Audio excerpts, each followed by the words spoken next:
Hello students, I am Bhavi Srivastava. Welcome to my channel B calculus.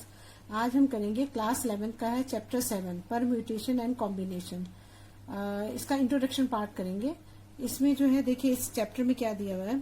सबसे पहले तो हम यही पढ़ते हैं कि पहले इसका बेसिक पढ़ते हैं, तभी इसके क्वेश्चंस आगे करने में आपको इजी रहेंगे, क्योंकि हमें पता होना चाहिए कि परम्यूटेशन या कॉम्बिनेशन ये सब चीजें क्या होती हैं, तभी आप आगे इस चीज को अच्छे से कर पाओगे। देखिए क्या होता है, जो ये कॉम्बिनेशन होता है इसको हम जैसे मान लो कोई भी चीज हमें दे रखा है, कोई भी जैसे तो हम मतलब मेन इसका मतलब होता है सिलेक्शन से मतलब होता है कि हम कोई भी अगर आपको मान लो कोई भी नंबर दे रखा है या कोई अल्फाबेट दे रखे हैं या कुछ भी दे रखा है, तो उसमें जो हम उसमें से जो नंबर सेलेक्ट करते हैं उसे हम बोलते हैं कॉम्बिनेशन। और सिलेक्शन में एक चीज और होती है कि इसमें कोई भी रिपीटेशन नहीं होता है, तो नो रिपीटेशन होना चाहिए इसमें ना, कोई रिपीट नहीं होता। और जो परम्यूटेशन होता है इसमें क्या होता है, इसमें अरेंजमेंट करते हैं, किसी भी चीज को अरेंज करना, तो इसमें अरेंजमेंट होता है, लेकिन इसमें रिपीटेशन हो सकता है, इसमें रिपीट हो सकता है। ये दोनों में डिफरेंस है। अब देखिए इसमें जैसे मैंने आपको एग्जांपल बताऊं, जैसे मान लीजिए कोई भी आपको अल्फाबेट दे रखा है, ये नंबर दे रखा है, मान लीजिए अल्फाबेट ही ले लेती हूँ, जैसे ए है, ये बी है, ये सी है, ये डी है ना। अब ये दे रखे हैं, अब वो कह रहे हैं कि इनका जो है इसका कॉम्बिनेशन बनाइए। तो कॉम्बिनेशन आप कैसे बना सकते हो, जैसे ए है तो ए के साथ बी का भी कॉम्बिनेशन होगा, ए के साथ सी का भी होगा, ए के साथ डी का भी होगा, है ना, इतने तो होंगे। ये ए बी का बी के साथ, एक सी और डी के साथ ना। और अब अगर आप चाहो, अब तो दूसरा अगर और भी कॉम्बिनेशन बनेंगे इसके, तो अगर आप ए का बनाना चाहो तो ए का ना बी से बनेगा, ना सी से बनेगा, ना डी से बनेगा। क्यों नहीं बनेगा कि अगर मान लो आप दोबारा दूसरा बी लेना चाहते हो, तो आप बी और ए बनाओगे ना, तो ये तो गलत होगा ना, क्योंकि भले ही आगे पीछे कर दिया, चाहे ये ए बी हो चाहे बी ए, लेकिन है तो एक जैसे ही ना, तो ये चीज गलत हो जाती है। तो हमारा जो दूसरा बनेगा वो क्या बनेगा, वो बी सी बनेगा, बी डी बनेगा, ऐसे बनेंगे, ठीक है। और जब तीसरे में आओगे तो क्या बनेगा, वो तो हमारा बनेगा सी डी बनेगा, ये रिपीट नहीं होगा, है ना, क्योंकि ये रिपीट होगा तो फिर वही नंबर रिपीट हो जाएगा। और अगर आप डी का बनाना चाहोगे तो क्या होगा, डी का तो कॉम्बिनेशन कोई होगा ही नहीं, मतलब डी ही होगा, खुद ही होगा, और कुछ तो बनेगा नहीं, इसका क्या कॉम्बिनेशन बनेगा, कोई बनेगा ही नहीं। तो इस तरह से क्या देखो, इसमें अगर हम ए बी और फिर ए को सी से लिया, फिर ए को डी से लिया, लेकिन फिर बी को हम ए से नहीं ले सकते, उसे छोड़ना पड़ेगा हमें, फिर हम बी सी और सी डी लेंगे। और जब हम बी को ले लेते हैं, जैसे बी सी सी डी ले लिया, बी सी बी डी ले लिया, तो अब नेक्स्ट टाइम पहले बी को हमने सी से करा, फिर बी को डी से कॉम्बिनेशन बनाया हमने, लेकिन फिर हमें बी को छोड़ना पड़ेगा, हमने फिर क्या बनाया, सी डी बनाया। तो ऐसे कॉम्बिनेशन बनाए जाते हैं, लेकिन ये तो हमारा हो गया कॉम्बिनेशन, ठीक है। अगर हम इसे अरेंजमेंट करना होता, हमें मान लो ये एबीसीडी दिया होता हमें एग्जाम्पल में, और इसका अरेंजमेंट करना होता, तो हम अरेंजमेंट का एग्जाम्पल क्या करते हैं, हम अरेंजमेंट में जो है हम ऐसे ही बना सकते थे, ए बी है, बी सी है, और नहीं ए बी है, ए सी है, ए डी है, ये बन जाता। और हम इसको ऐसे ही बना सकते हैं, बी ए, बी सी, बी डी, ये भी सही होता है इसमें, हम इसको ऐसे ही बना सकते थे, बी सी सी बी और सी ए, सी डी, ऐसे भी बना सकते थे, क्योंकि इसमें तो रिपीट हो सकता है ना नंबर ना। जैसे मान लो ये ए बी बना, आपका ए बी यहाँ रिपीट हो रहा है, लेकिन वो बी ए, अरेंजमेंट है, ये कोई फर्क नहीं पड़ता, अरेंजमेंट तो हम किसी भी तरह से कर सकते हैं। ए सी है, यहाँ सी ए आ रहा है, तो ये भी रिपीट हो रहा है, लेकिन ये अरेंजमेंट है ये, तो ये अलग तरह से हमने जो नंबर पहले ऐसे था हमने उसको ऐसे अरेंज कर दिया, तो अरेंज तो कर सकते हैं ना। लेकिन जब अगर हम कॉम्बिनेशन की बात करेंगे तो कॉम्बिनेशन में हम ऐसा नहीं कर सकते हैं। कॉम्बिनेशन में कोई भी नंबर रिपीट नहीं होना चाहिए। जैसे यहाँ A B A C A D आ गया, तो यहाँ पर अब ए खत्म हो जाएगा, अब हमारा मतलब ए को नहीं लेंगे, अब हम लेंगे बी सी बी डी लेंगे, और जब बी सी बी डी को हो जाएंगे खत्म, तो अब बी को छोड़ देंगे, फिर सी डी लेंगे, ऐसे करके लेते हैं। ये दोनों में डिफरेंस है मेन, ये आपको पता होना चाहिए, क्योंकि आगे इसी बेस पर ही सारे बेस्ड क्वेश्चन है। अब देखिए जैसे मान लो आप एक एग्जांपल ले लो, मैं आपको दूसरा एक एग्जांपल देती हूँ कि मान लो कि हमारे पास ये एक है पार्ले जी है, एक पार्ले जी बिस्किट है, एक हमारे पास 50-50 है ना, 50-50 वाला है, और एक कौन सा बिस्किट लें, एक गुड डे ले लेते हैं ना। ये 3 तरह के बिस्किट है ना। अब देखो ये 3 अगर हम इनका कॉम्बिनेशन बनाएंगे, कॉम्बिनेशन बता रही हूँ मैं, जिसमें रिपीट नहीं होता है, सिलेक्शन है इसमें, तो हम इसका कॉम्बिनेशन क्या बना सकते हैं, हम जैसे मान लो पार्ले जी और 50-50 ले लें, है ना, और फिर दूसरा हम कॉम्बिनेशन क्या बना सकते हैं, पार्ले जी और गुड डे, ये ले सकते हैं ना, ये ले सकते हैं, है ना। और दूसरा हम ये बना सकते थे कि 50-50 और गुड डे ले लें।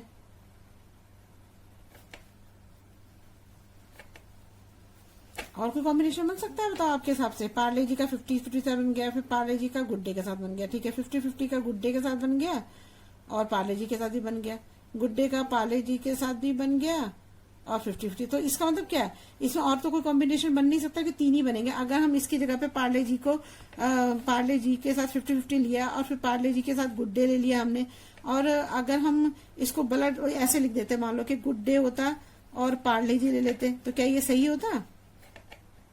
सही होता है? ये नहीं सही होता, क्योंकि हमने पार्ले जी और गुड डे जो है ये लिया हुआ है, हमने इसको ये आगे पीछे तो हो गया, तो ये कॉम्बिनेशन नहीं है। ये कॉम्बिनेशन सिर्फ ये है। ये क्या है? अरेंजमेंट है। अरेंजमेंट में हम कर सकते हैं, ये अरेंजमेंट, ये सारे तो अरेंजमेंट है ये, लेकिन कॉम्बिनेशन सिर्फ यही तीन है और कोई कॉम्बिनेशन नहीं है। समझ में आ गया आपको? अब अच्छे समझ में आना चाहिए आपको अरेंजमेंट और इसमें क्या फर्क है कॉम्बिनेशन और परम्यूटेशन में। कॉम्बिनेशन में क्या होता है कि कोई भी आप कॉम्बिनेशन बनाए लेकिन उसमें कोई भी चीज रिपीट नहीं होनी चाहिए, और परम्यूटेशन में होता है कि हम अरेंज किसी भी तरह से कर सकते थे। मान लो इन दोनों को लिया, फिर इन दोनों को हम आगे पीछे भी करके लिख सकते थे, किसी भी तरह से अरेंजमेंट कर सकते हैं, तो वो होता है अरेंजमेंट होता है। अब देखिए मैं आपको एग्जाम्पल समझाती हूँ। देखिए ये आपकी बुक का एग्जाम्पल है, जो एनसीईआरटी की बुक है, उसमें से बोला है कि एक कोई आदमी है जिसके पास 3 तो पैंट हैं और 2 शर्ट है, तो वो ये पूछना चाह रहा है कि मतलब इसमें क्या क्या पॉसिबिलिटीज हो सकती हैं कि वो मतलब हर दिन कुछ अलग पहने, मतलब कुछ कॉम्बिनेशन बताना है हमें कि इसका कॉम्बिनेशन क्या हो सकता है, कि मतलब वो कोई चीज मतलब एक जैसी ना लगे और मतलब उसका कॉम्बिनेशन भी बन जाए।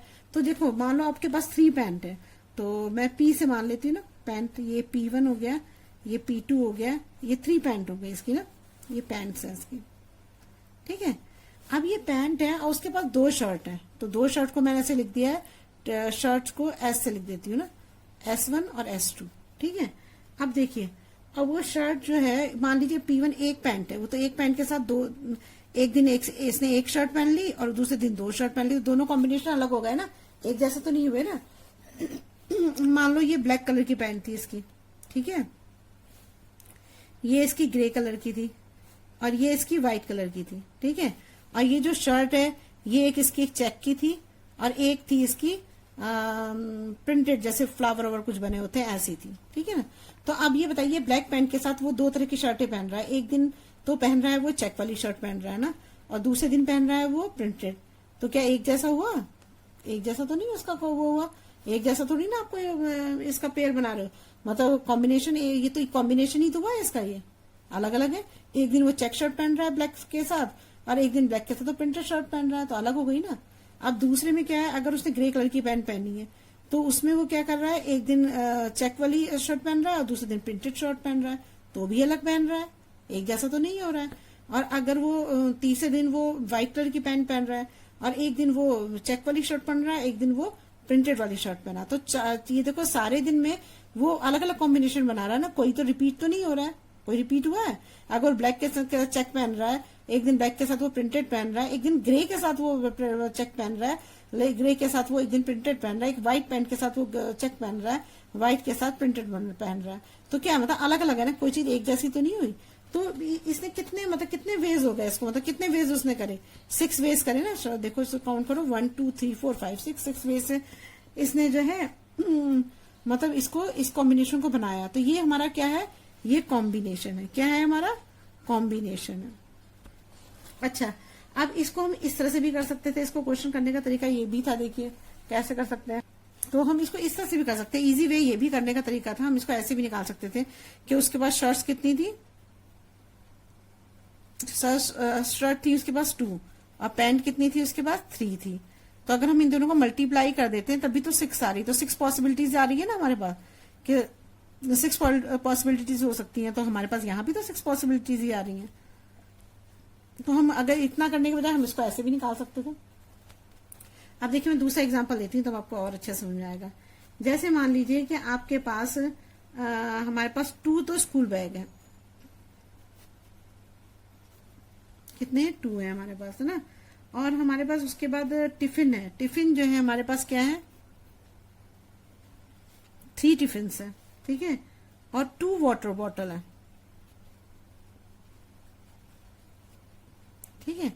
अब देखिए स्कूल बैग 2 है तो मैं मान लेती हूँ ये S1 है और ये S2 है, 2 बैग है ना। और टिफिन को मैं मान लेती हूँ T1, T2 और T3, और वाटर बॉटल को मान लेती हूँ W1 और W2, ठीक है। क्योंकि अब लिखेंगे तो बहुत टाइम लगेगा, तो हम इसे इस तरह से करके ज्यादा इजीली कर सकते हैं ना। अब देखिए जब वो पहले दिन स्कूल बैग लेके, S1 जो है पहले में 1 बैग लेके जाता है, जो 2 बैग है ना उसमें से 1 बैग ले जाता है, तो वो 3 दिन 3 तरह के टिफिन ले जा सकता है। एक बार T1 ले जाए, एक बार T2 ले जाए, एक बार T3 ले जाए। उसका 3 टिफिन है, एक रेड है, एक ब्लैक है और एक व्हाइट है, तो तीनों टिफिन अलग अलग दिन ले जा सकता है 1 बैग के साथ। और जब वो दूसरा बैग लेता है तो भी वो तीनों टिफिन अलग अलग दिन ले जाता है। कॉम्बिनेशन अलग बन रहा है ना इसका, एक जैसा कॉम्बिनेशन तो नहीं बन रहा है, बन रहा है एक जैसा कॉम्बिनेशन नहीं बन रहा है इसका। तो और अब वाटर बॉटल की बात है, तो अगर वो जैसे मान लो कि एक स्कूल बैग है और एक जो है टिफिन है, एक टिफिन के साथ 2, अगर टिफिन वो ये वाला टिफिन 2 दिन ले जाए और इसकी वाटर बॉटल को वो यूज करे, तो वाटर बॉटल क्या है 2 दिन यूज करेगा ना, 2 दिन तो भी तो ये भी तो कॉम्बिनेशन अलग हो गया। देखिए पहले आपने एक स्कूल बैग लिया, फिर आपने टिफिन अलग अलग कर दिया, ठीक है। अब जब आपने स्कूल बैग और टिफिन है और एक वाटर बॉटल हो गया, फिर स्कूल बैग हो गया, फिर टिफिन हो गया, फिर वाटर बॉटल हो गया, लेकिन इसका कॉम्बिनेशन तो अलग हो गया ना वाटर बॉटल आने की वजह से। ये दोनों तो आपको सेम नजर आ रहे हैं, लेकिन जब यहाँ आ रहे हैं तो ये अलग हो जा रहा है, तो कॉम्बिनेशन अलग हो गया ना। तो ये भी कॉम्बिनेशन है। अब यहाँ करोगे तो भी यही आएगा W1 W2, यहाँ पर भी करोगे तो यहाँ देखो कॉम्बिनेशन। आप मेरी बात समझ रहे हो? देखो अगर मान लो ये ST है, पहली बार में हमारा ST1 आया, ठीक है, दूसरी बार में आपने S2 लिया, 2 लिया, जब आपने वाटर बॉटल ली तो क्या बना ST1 W1, तो ये तो इससे अलग हुआ, ये एक साथ थोड़ी ना, एक जैसा थोड़ी ना हो गया, ये अलग हो गया तो कॉम्बिनेशन। तो ऐसे यहाँ पे बन रहा है, तो यहाँ पे देखो अब यहाँ पे क्या होगा W1 W2। अब देखो यहाँ पे सारे कॉम्बिनेशन जैसे ये W1 W2 T1 ये भी एक जैसे आ रहे हैं, लेकिन यहाँ S1 या S2 ये भी कॉम्बिनेशन चेंज हो गया। तो अब इसमें देखो हमारी कितनी पॉसिबिलिटीज हो गई, अगर इसे काउंट करो तो कितनी हुई, 1 2 3 4 5 6 7 8 9 10 11 12, तो हमारी इसमें 12 पॉसिबिलिटीज हुई। और अगर हम क्वेश्चन से अगर वैसे ही निकालना चाहते हैं डायरेक्ट, तो क्या होता है, तो हमारे पास 2 स्कूल बैग थे, 3 टिफिन थे और 2 वाटर बॉटल थे, तो 3 2 जा 6 6 2 जा 12, तब भी 12 पॉसिबिलिटीज आ रही। तो हम इनको ऐसे भी निकाल सकते थे। है इजी नहीं है, आराम से निकल जाएगा आपसे, बहुत इजी है, आप चाहो तो इसे कर सकते हो आराम से। समझ में आ रहा होगा मेरे हिसाब से आपको। देखो यहाँ पर क्या है, यहाँ पर हमने क्या किया, सबसे पहले हमने S1 T1 बनाया, फिर S1 T2 बनाया, फिर S1 T3 बनाया, फिर S2 T1 S2 T2 S2 T3 बनाया। फिर हमने क्या करा, जब हमने ये इतने दिन गुजार लिए, मान लो 1 2 3 6 दिन हमारे इस कॉम्बिनेशन में चले, फिर हमने 7th डे क्या करा, हमने क्या करा कि स्कूल बैग और टिफिन लिया, A1 ये एक जैसा ही है, लेकिन इसके साथ W1 हमने ऐड कर दिया, तो ये कॉम्बिनेशन अलग हो गया ना। तो इस तरह से करके 12 पॉसिबिलिटीज हुई। तो ये हमारा दूसरा एग्जाम्पल हो गया। आप थर्ड एग्जाम्पल लेते हैं। देखिए अब इसने नेक्स्ट एग्जाम्पल दिया है हमें, find the number of 4 letters words with और विदाउट मीनिंग। उसने कहा 4 लेटर का एक हमें वर्ड दिया हुआ है, अब उसको बनाना है हमें, चाहे वो मीनिंग निकले या ना निकले। Which can be formed out of the letters of the word rose, जो रोज वर्ड से निकला है, मतलब RO ऐसी तीनों, ये चारों ये वर्ड अल्फाबेट है ये। Where the of the letter is not allowed, मतलब इसका मतलब ये कि अगर एक आप वर्ड को यूज कर रहे हो तो उसको दोबारा आपको अलाउड नहीं है कि आप उसे कर सकते हो। अब देखो इस तरह के क्वेश्चन में आप इससे समझो कि अगर मान लो कि हमारा ये पहला वर्ड होता है, ये 4 होता ना, अगर ये लेते तो ये 4 वर्ड का बनता। 4 जैसे ये एक में R होता है, एक O एक S E हो जाता है, ऐसे तो होता। तो ये हमारे कितने बना रहे हैं, तो ये हमारे जो है 4 वर्ड्स को बना रहा है ना। मतलब जो पहला जो हमारा यूज होगा उससे 4 यूज हो जाएगा, है ना। और जब हम दूसरे में जाएंगे तो हमें उसने कहा कि जो मतलब एक वर्ड हमें छोड़ना पड़ेगा, जैसे हमने इस एग्जांपल में भी करा था कि जब हम इसको ले रहे थे ABCD था, तो A को हमने A से B बनाया, B से C को D बनाया, उसके बाद हमने A को छोड़ दिया था, फिर BCD लिया था, फिर हमने B को छोड़ दिया, फिर CD ले लिया था, ऐसे तो करा था। तो सेम ऐसे ही है। तो जब हम पहले वाला लेते हैं रोज, तो ये 4 वर्ड का बन जाएगा। लेकिन जब हम तीसरी बार में आते हैं तो हम क्या करते हैं, तब हम R को हटा देते हैं, क्योंकि उसे रिपीट नहीं करना, रिपीट नहीं होना चाहिए ना, तो आर को हटा देते हैं। तो अब क्या आएगा, हमारे 3 वर्ड्स आएंगे, है ना, मतलब 3 आ जाएगा। और जब हम दूसरी बार में जाते हैं तो क्या आ जाएगा, फिर हमारे 2 आ जाएंगे। और जब हम चौथी बार में जाएंगे तो क्या आ जाएगा, हमारा 1 बच जाएगा। मतलब ये कि पहली बार में आपने 4 वर्ड्स यूज किए, तो उसने कहा कि फिर एक वर्ड को हमें हटाना है, तो मतलब वो क्योंकि रिपीट नहीं होना है ना, तो आर को हम रिपीट नहीं कर रहे हैं। फिर हमने ये 3 वर्ड्स लिए, तो 3 वर्ड्स को हमने बनाया 3, इनके भी 3 वेज बने। तो जब इनके 3 वेज बने तो उसके बाद हमने ओ को छोड़ देना है, फिर हमने ऐसी लेना है, ऐसी लिया हमने, तो इसके 2 वेज बने। और जब हम थर्ड फोर्थ ई पर आए तो हमारा सिर्फ एक 1 वेज बचा, क्योंकि ये तीनों जो है हट चुके थे पहले, इनको हम दोबारा रिपीट नहीं कर सकते थे। तो अगर आप ऐसे इसको काउंट करो तो कितने बने इसमें पूरे के पूरे टोटल, तो हमारा ये बना 4 3 से क्या हो जाएगा 12, 12 2 से 24, 24 1 जा 24। तो हमारा यही बना ना 4 इंटू 3 इंटू 2 इंटू 1, मतलब हमारा बना 24। तो हम इसको जो है ऐसे भी लिख सकते हैं कि जैसे ये हमारा फर्स्ट है, ये हमारा सेकंड है, ये हमारा थर्ड है और ये फोर्थ है ना, ये प्लेस है। तो हम यहां लिख सकते थे hence first place can be filled, ये 4 वेज से बढ़ सकता है हमारा ना। और जब हम सेकंड प्लेस में आएंगे तो क्या होगा, ये 3 वेज में बढ़ेगा। और जब थर्ड प्लेस पे आएंगे तो क्या होगा, तब 2 वेज में बढ़ेगा। और जब फोर्थ प्लेस में आएंगे तो क्या होगा, तो ये 1 वेज में बनेगा। तो हम इसको लिख सकते हैं सो बाई FPC। जो आप ये पढ़ रहे हो ना, ये कौन सा पता है, ये मैं आपको लिख देती हूँ पहले। ये जो भी सब काउंटिंग हो रही है, जो हम जिस तरह से काउंटिंग करें, बोलते हैं फंडामेंटल प्रिंसिपल ऑफ काउंटिंग बोलते हैं इसको ना। तो इसको हम यहाँ पर ऐसे लिखेंगे। तो यहाँ पर हमें लिखना पड़ेगा so by FPC,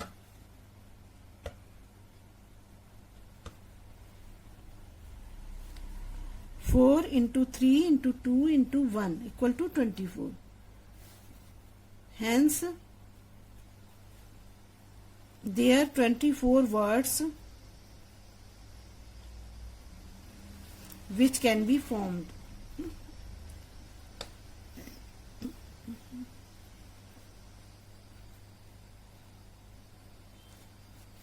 Form rows.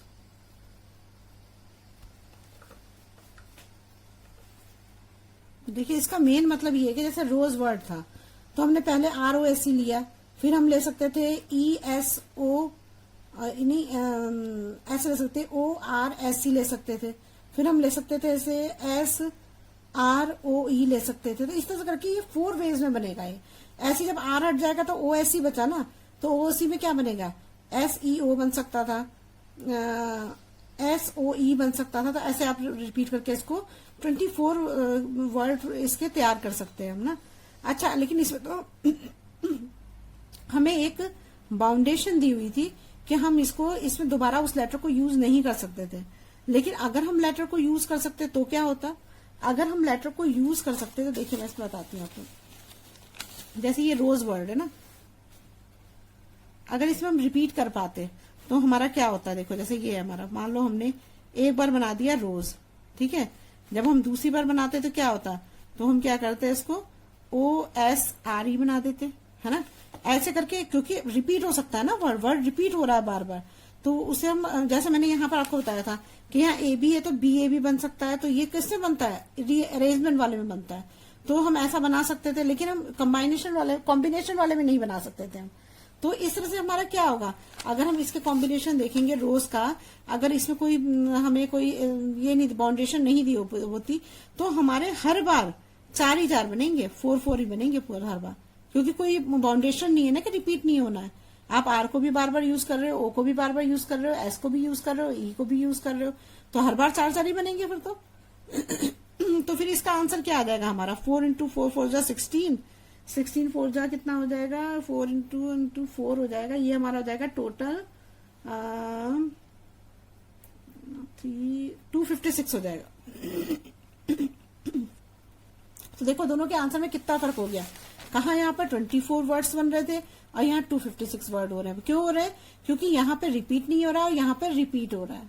इसमें बाउंडेशन है, इसमें बाउंडेशन कोई नहीं है। इसमें रिपीटेशन नहीं है, इसमें रिपीटेशन है। तो ये दोनों में फर्क है, इसे ध्यान रखो, अच्छे से समझ लो आप लोग।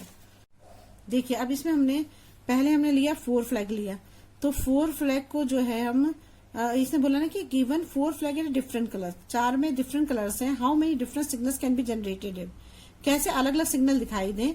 और इस सिग्नल में ये जरूरी है कि 2 फ्लैग से ऊपर होने चाहिए। तो 2 फ्लैग से ऊपर होंगे तो फिर तो हमारे पास 2 ही कंडीशन रह गई। आप एक बार 4 फ्लैग ले सकते हो और फिर 4 फ्लैग लोगे तो एक रिमूव हो जाएगा, खत्म हो जाएगा, तो फिर 3 फ्लैग बचेंगे। 3 फ्लैग से नीचे आप जा नहीं सकते, तो आपके पास 2 ही तरह के, मतलब इस तरह से एक अगर मतलब 4 फ्लैग और 3 फ्लैग इन्हीं को आप यूज कर पा रहे हो, तो हम यहाँ लिख सकते हैं कि hence first place can B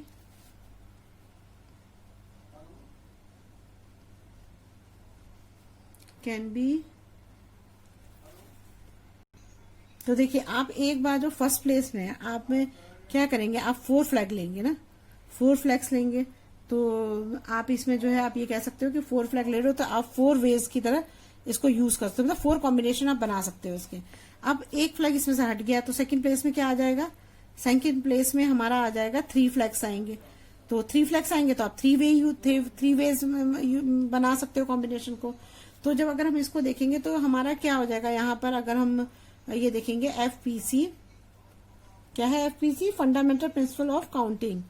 ये तो क्या हो जाएगा, 4 फ्लैग हो गए और इंटू 3 जो है, मतलब 4 वेज और 3 वेज में यूज हो रहा है, तो 4 इंटू 3 क्या हो जाएगा, 12 हो जाएगा।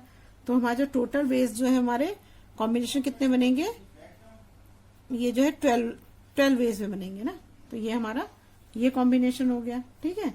अब देखिए इसमें जो है हमारे, अब देखिए नेक्स्ट क्वेश्चन में बता रही हूँ आपको, how many 2 digit even number can be form from the digit 1 2 3 4 5 if the digit can be repeated.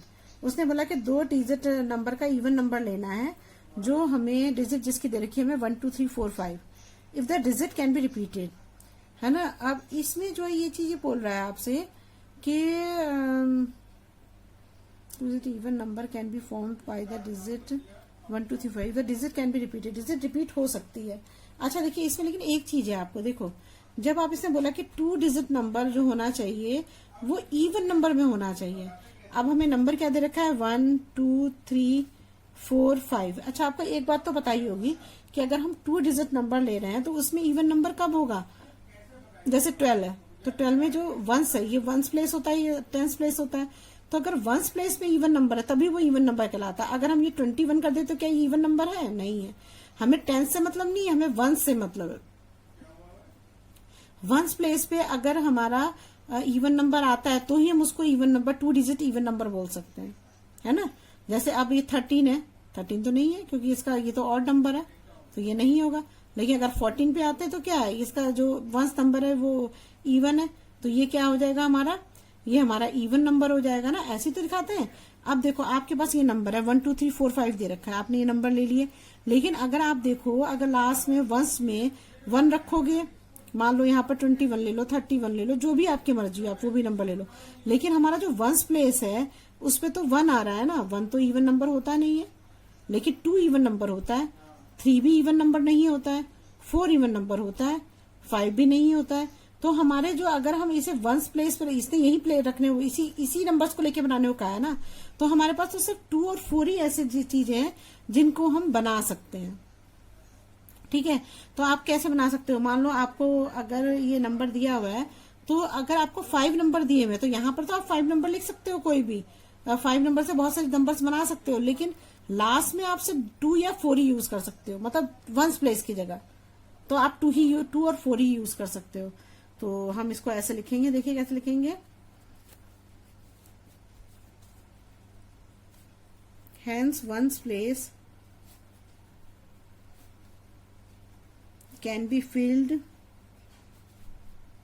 in only 2 ways.